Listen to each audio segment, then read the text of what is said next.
Assalamualaikum warahmatullahi wabarakatuh. Selamat bertemu kembali dengan saya, Sugeng Haryadi, dosen Prodi Akuntansi STI Malang Kusiswara. Pada episode kali ini saya akan mengangkat pengetahuan sederhana tentang Big Data.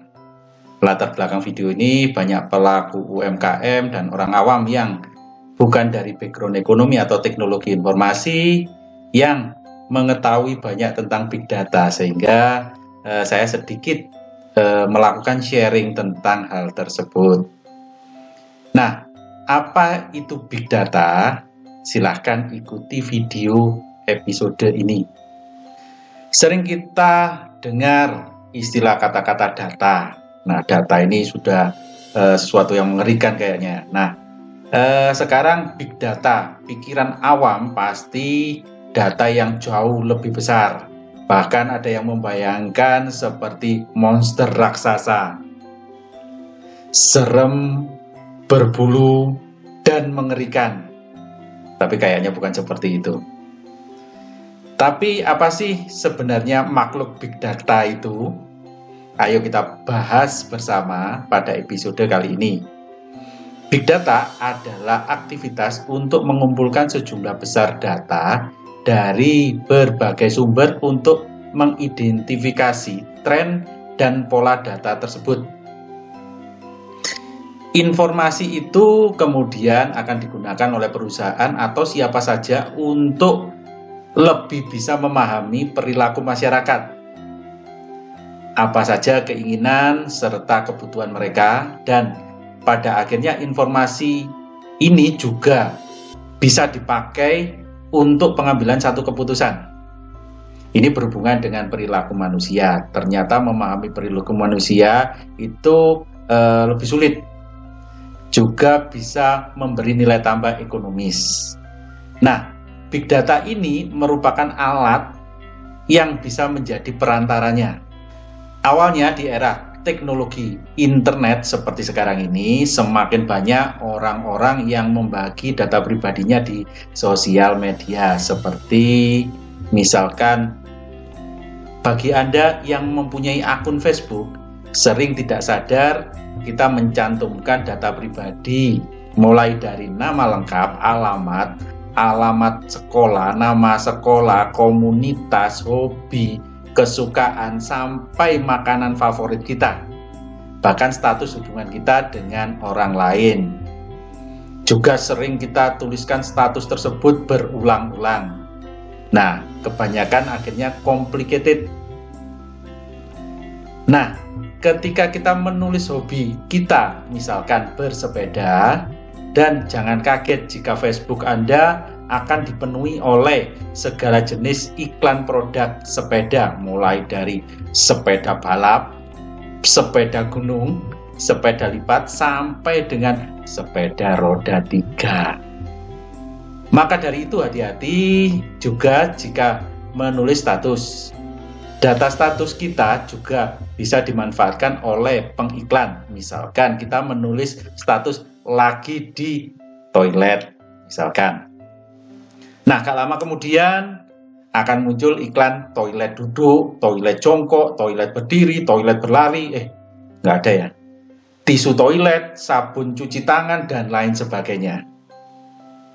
Nah, dari pemasar memang agak sulit menganalisa data yang tidak terstruktur tadi, tetapi lebih mudah menganalisis data yang terstruktur melalui web traffic atau struk belanja seseorang.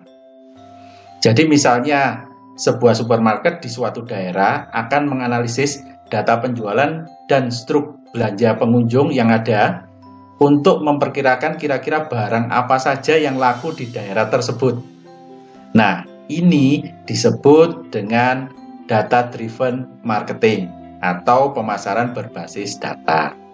Ada 3 V yang butuh dipahami oleh setiap pemasar berbasis data ini. Yang pertama yaitu volume, seberapa besar jumlah data atau orang yang menggunakan data tersebut. Yang kedua velocity, seberapa cepat perubahan data tersebut terjadi. Yang ketiga variety, seberapa besar variasi data terjadi. Nah, dari 3V tersebut kita bisa menerapkan yang namanya prinsip Pareto untuk meningkatkan penjualan atau bisa juga digunakan untuk hal-hal yang lain. Pareto Principle atau prinsip Pareto dikenal juga dengan aturan 80-20. Artinya hampir 80% dampak sebetulnya hanya datang dari 20% penyebabnya saja. Misalkan 80% keuntungan perusahaan sebenarnya datang hanya dari 20% pembeli.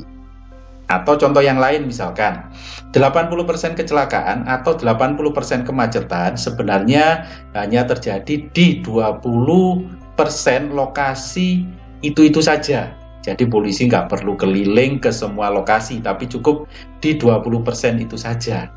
Atau misalkan yang lain lagi, kita juga bisa lihat 80% pangsa pasar biasanya dikuasai oleh hanya 20% kompetitor. Atau yang lain, mungkin 80% penjualan toko kita itu biasanya hanya datang dari 20% produk-produk tertentu saja. Maka dari itu kita fokuskan saja ke yang 20% tadi, dan data bisa membantu kita untuk itu. Perusahaan yang bergerak dari aktivitas big data ini masih terus mencari bagaimana cara menggali data terstruktur dan tidak terstruktur. Cara-cara baru untuk menggali data ini terus dilakukan, misalkan yang namanya image atau face recognition. Untuk mengambil data dari mengenali pola-pola gambar atau visual yang diamati oleh konsumen. Nah, aktivitas penggalian data ini biasanya disebut dengan data mining. Jadi data mining ini didefinisikan sebagai serangkaian proses untuk menggali data dan mengolahnya menjadi informasi yang berharga untuk pengambilan keputusan perusahaan. Karena yang namanya data itu tidak semuanya berharga, banyak diantaranya yang sebenarnya adalah sampah. Jadi kita perlu memahami yang disebut dengan DIKW piramid. Data, informasi, knowledge, dan wisdom piramid.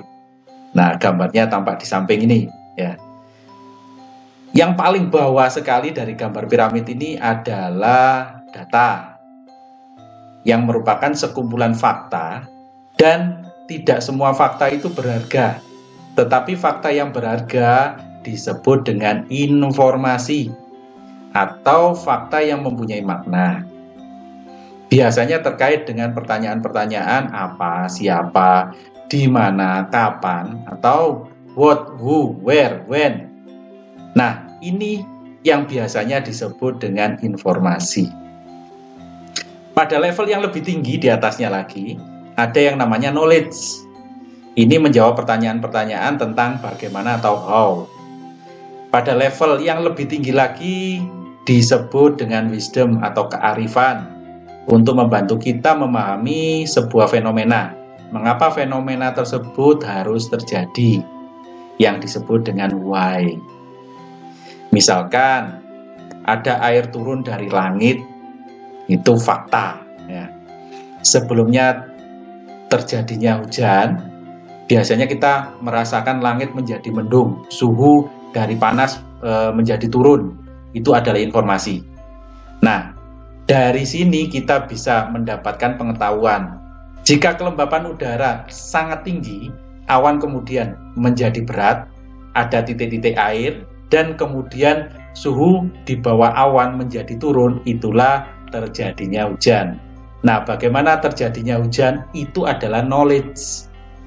Sekumpulan pengetahuan itu membuat kita menjadi bijaksana dalam memahami mengapa hujan itu harus turun, apa hubungannya dengan temperatur, tingkat evaporasi, dan lain sebagainya. Dan mengapa kita harus sedia payung sebelum hujan. Nah, inilah yang disebut wisdom. Nah, sepertinya tren big data ini akan terus berkembang di masa mendatang. Boleh percaya atau tidak, setiap detik ada data minimal 1,7 MB informasi baru yang dikumpulkan dari perilaku individu seseorang. Dan tahun 2021 ini diperkirakan ada 4,3 triliun GB data yang tersimpan di cloud.